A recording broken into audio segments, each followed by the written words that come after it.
On today's show, we'll tag along on a very special reunion. These gals all have something in common, involving the Boundary Waters and a piece of history. A beautiful trail. You're going to see everything. You get your blacktop, you got your nice trails to run in the woods, you get to see some lakes. How about a hiking trail that crosses 7 states? If you're up for an adventure through America's rugged North Country, better give the North Country Trail a try. When you're heading into the great outdoors this summer, keep an eye out for poisonous plants that could ruin your day.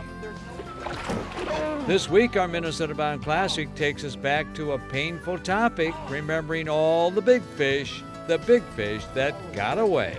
Those stories and more, next.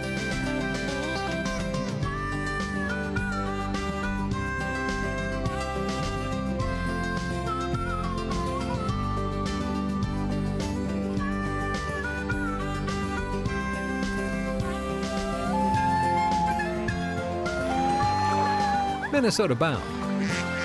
Brought to you by Minnesota's select GMC dealers.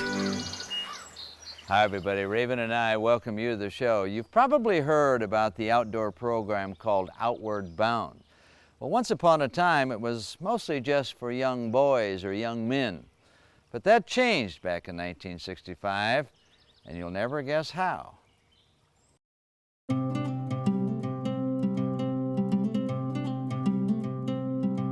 Back in the summer of 1965, in the wilds of the Boundary Waters, a small part of history took place.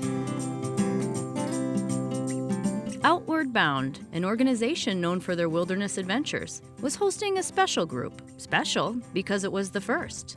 A first for the girls. Jean Sanford Replinger was a director at the time for Outward Bound and was the one who asked permission to create the first girls program. When I heard that Outward Bound schools needed a site for a challenge, I thought, boy, the Boundary Waters is it. And I became quite aware of how important that was to their growth and development. The confidence they gained, it was really like rite of passage for them. So in 1965, 24 teenage girls took part in the first Western Hemisphere's Women's Outward Bound Trek. Maxine Davis, a 17-year-old participant back in 1965, said the experience was so life-changing, she decided to organize a reunion and film an hour-long documentary on the experience. I thought, well, this might be an interesting documentary to somehow record the reunion, and from the reunion the idea came to show how what we learned during those 30 days affected our lives and probably affect other girls. Maxine contacted Jean, and together they tracked down 12 of the girls from the original graduating group.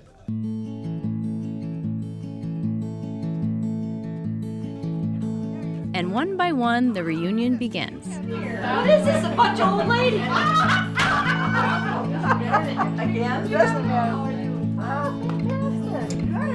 Early the next morning, it's time to hit the road to the Boundary Waters, a trek these girls haven't made for 47 years.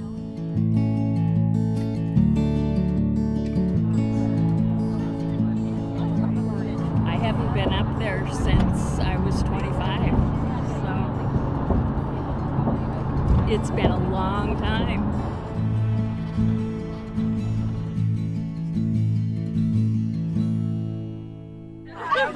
Outward Bound girls of 1965, meet the girls of 2013. Oh, they were so cute. They're just like we were. Hi, Mary. Hi, Mary. Row!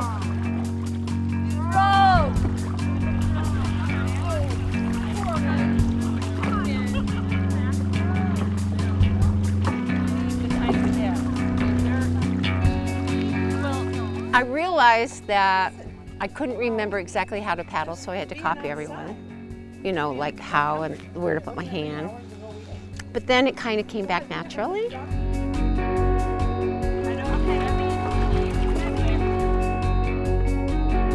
It's kind of surreal.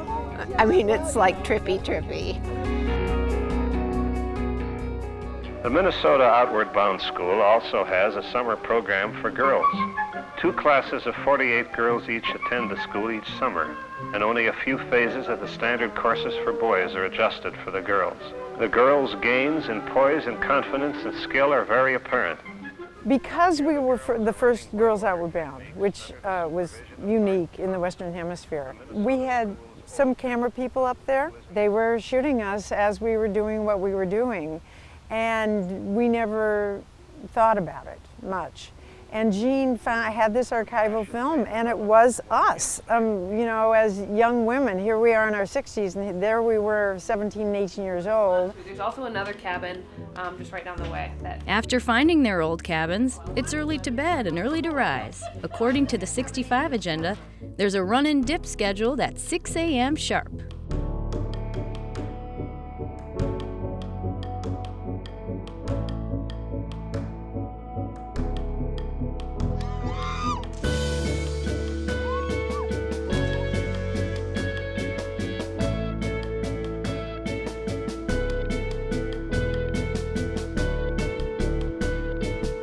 We talked a lot and shared life experiences.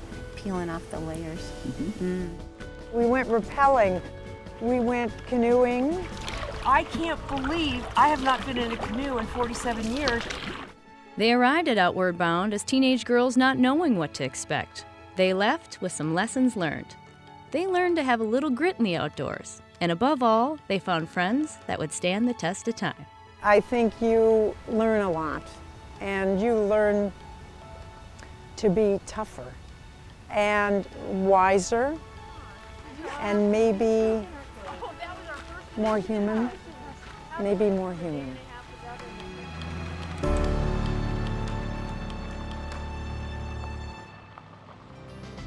Up next, we explore the longest National Scenic Trail, at last tally, 4,600 miles. Minnesota Bound, brought to you by Minnesota's select GMC dealers. Renewal by Anderson, Seven Clans Casino, Connecticut, and by Rapala.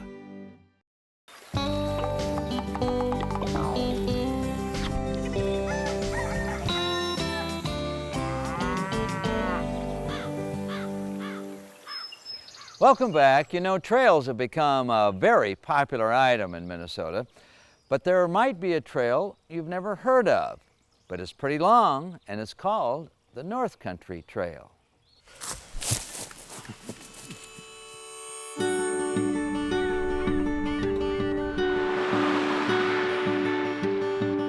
There's a secret up in Walker, Minnesota. Many call it the best kept secret around these parts. But for hardcore runners, Beautiful course. word is out. And this is all trail here? Gravel road. This is gravel road. Yeah. Okay. Good gravel road. In 1983, they had the first marathon here, and I figured I would run it. So I did, and discovered that running in the woods is what we were designed to do. Not a lot of folks know Minnesota has a legitimate North Woods Marathon. And heck, even fewer know about the course. It's one of North America's most prominent trail systems, the North Country. It's used, but not used as much as probably once people really find it. I think we're just fortunate having this with the North Country Trail. We also have the Paul Bunyan Trail and the Heartland Trail that intersect in Walker. The North Country Trail wanders 4,600 miles through America's rugged northern heartlands. It stretches across 7 states, which makes it the longest national scenic trail. This is a certified marathon, and the runners who come back here year after year know it isn't for the faint of heart. It may be big on scenery and beauty. A beautiful trail. You're going to see everything. You get your blacktop, you got your nice trails to run in the woods, you get to see some lakes, nice back dirt roads, the back trails of the woods that most people in America just don't see. But this trail is also big on challenge. I'm expecting a little bit of a tough hills and trails and obstacles and things like that. I assumed it was going to be easy until yesterday, so now I'm scared, but I heard that there's like a really big hill at the end. Seems like your last half mile or so is all uphill. it gets to be a grind. You try not to focus on that throughout the race.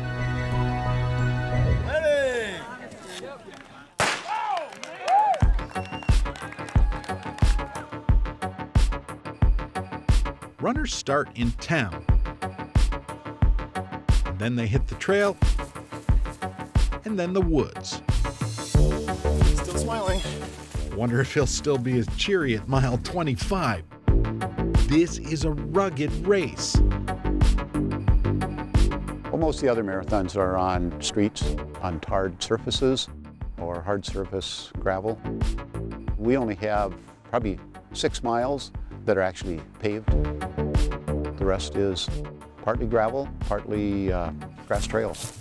The grass trails, the big thing with that, anybody that's running it, is they just have to pay attention where they're putting their feet. This is fairly smooth here, but there's some pretty good hills in here too.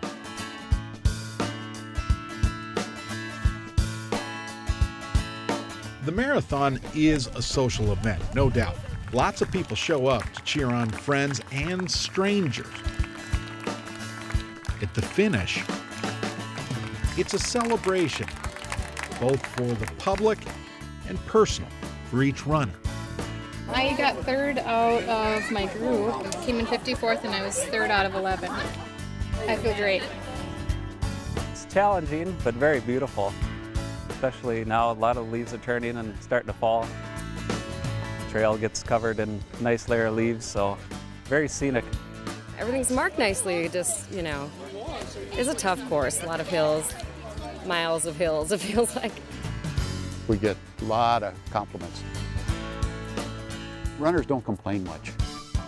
They really appreciate that somebody's going to put something like this on, and they're going to pay to come in and suffer on these trails, and then they get done and they think, boy, they had a good time. I guess the lesson on the North Country Trail might be this. It's not how you finish the race, but how much fun you have along the way. Coming up, if you're in the outdoors, always keep an eye out for leaves of 3. Do you know what that means? Staying clear of things that make you itch. Closed captioning is brought to you by The Yard, premier manufacturers of maintenance-free outdoor patio furniture and accessories from recycled plastic.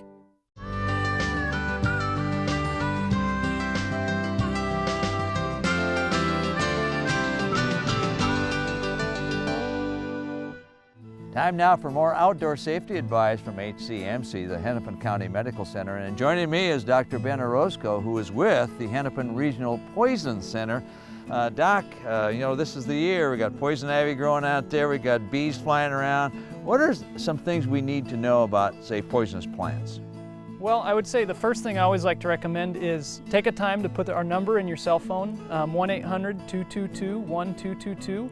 If a child or someone gets into a plant or a mushroom that they're unfamiliar with, we can help identify that it's not going to be a problem. And for the cases there are, we'll even call the hospital ahead of time and make sure that they're most up to date with what treatments pertain to that particular ingestion. You mentioned poisonous plants. What are some of the common poisonous plants in Minnesota?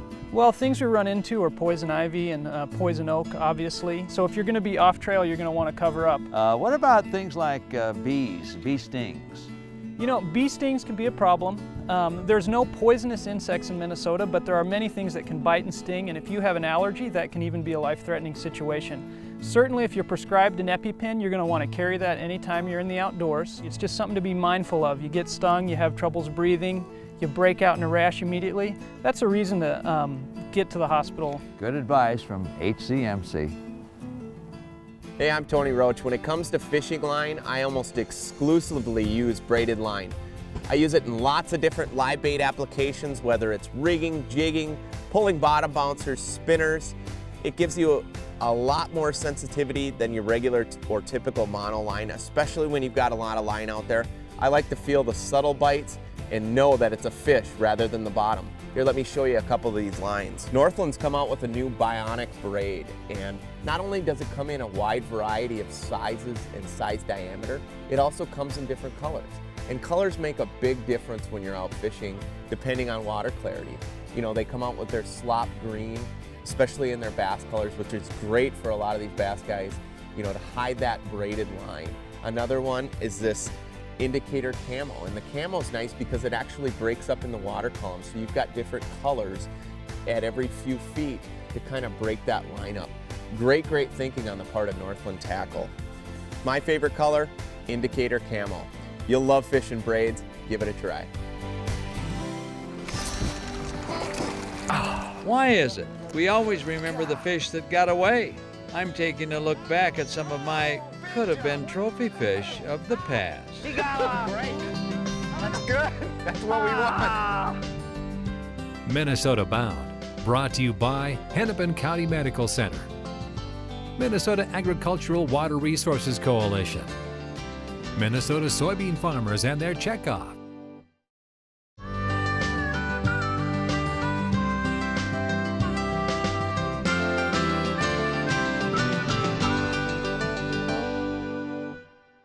Time now for our Minnesota Bound Classic, and I really like this one too. You know, I've caught a lot of fish in my lifetime, but the ones I remember are the ones that got away. Of all the fishing tales I might tell, there'd be a few about big fish. It's a monster. Mighty giants that fell. Yes! Lanka best member, Ron Shaw. I could even brag when my fishing's been fast. Oh, there's one. Like the times I caught two with only one cast. They are both hooked. Can we get them both netted? There we go. But there's another side to fishing. Whoa! Stories you seldom hear. Is he gone? When your knees turn weak and your face shows fear. No! When the fish of your dreams is on the end of your line and everything seems to be going fine. Muskie! And then something happens to darken your day. You sit there in silence as the dream swims away. There's one. Goodness sakes! Got him? Yeah, I got him. He's got me. Now, losing a fish isn't always a pain. Sometimes it's the thing to do. Oh, big jump! What is that? A spinner shark. This shark was plumb crazy, and over the water it flew. Oh, look at him! Oh, he got him. Great. Who wants that in a boat? Do you? That's good. That's what we want. There's one. Now, there's no sense in whining. Darn. But I'll take the cake for casting and missing and making mistakes. God. My guide even wondered if I was up to the task. It was painful to hear the question he asked. I was just going to ask you why you lost so many fish this morning. Okay. Easy.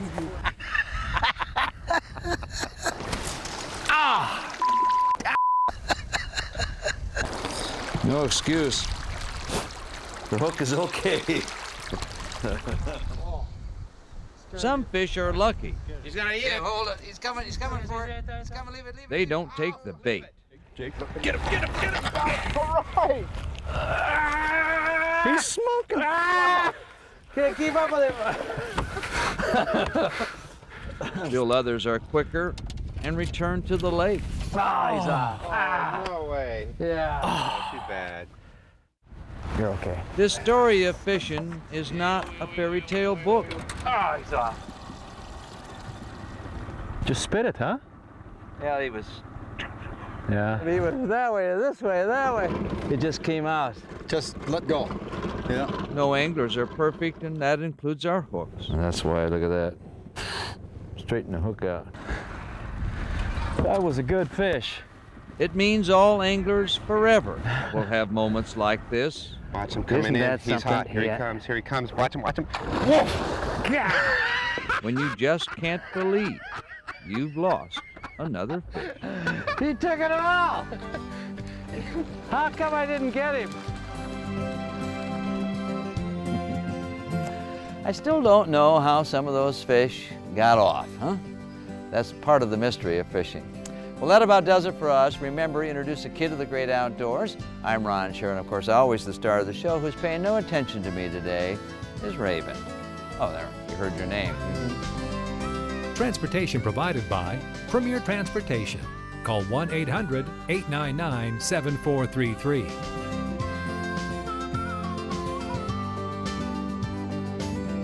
For more information on these stories and more, catch us on the web at mnbound.com.